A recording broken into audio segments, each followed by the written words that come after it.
Go find your basket of fruit and pick out an apple you think looks good. Now, using a sharp cutting knife, carefully cut the apple at a slight diagonal so that it slices right through the center of the apple core. While we're here, let's save 2 of the seeds because we'll be needing them later.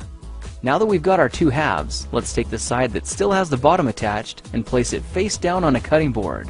We'll need to place 2 butter knives perpendicular with the top and bottom of the apple. Now we can carefully cut down along one side of the apple core until the knife bottoms out on our makeshift spacers, then use the spacers as a guide to gently cut in from the side. When the 2 cuts meet, you'll have an apple wedge that pops right out. And while we're here, let's cut a piece from the other side the same way. Now our goal with these is to cut out 3 more L-shaped wedges about 1/4 inch thick. And this time, rather than cutting in sideways toward your fingers, try turning the piece over so you can cut downward and meet the first cut at the bottom. Now with a little wiggle, a new apple wedge should break free.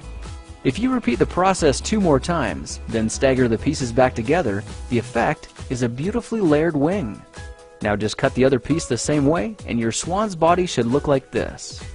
To make a place for the head, all we need to do is carefully cut into the front of the body and gently lift the pieces out to reveal a clean and fairly deep groove.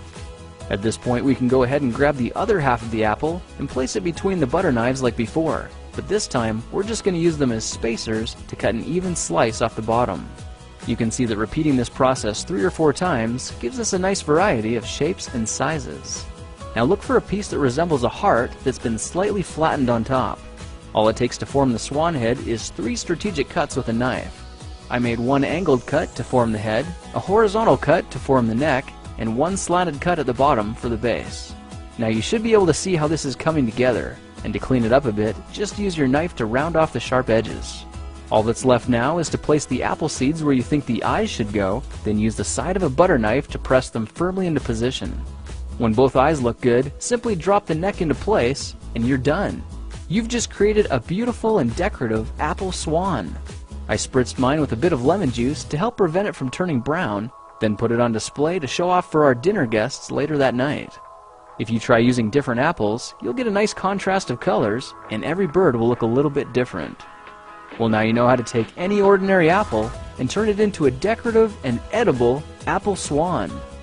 If you like this project, perhaps you'll like some of my others. Check them out at thekingofrandom.com.